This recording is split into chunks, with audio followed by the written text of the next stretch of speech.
What's up, 23? So, I really want to talk about the spiritual concept of being non-emotional when it comes to spirituality. Now, the first one who actually brought up this concept was Neb Naba Lassamusa the Macaru. Shout out to him, the Ascended Master. But this concept is something that a person can actually use in all aspects of their lives. So, um, non-emotionalism and spirituality. So I'm gonna use myself in this because this is something that really affected me.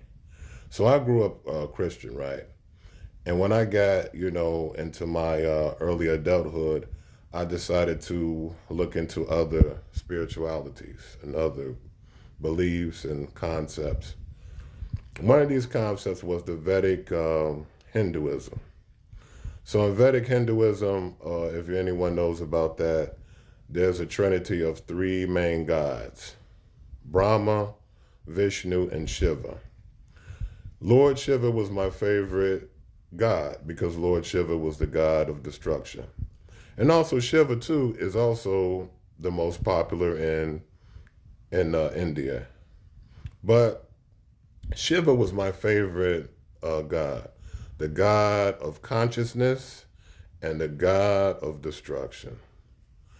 But when I started to analyze, my reason for favoring Shiva and being into him, I realized that it was all emotionalism and the emotions that I was going through at the time.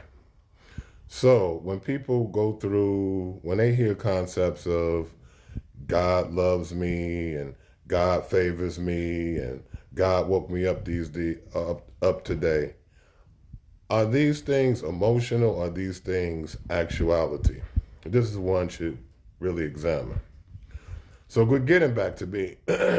um, so I was going through, things at the time, and Shiva was my favorite because Shiva was the god of destruction, the god of consciousness.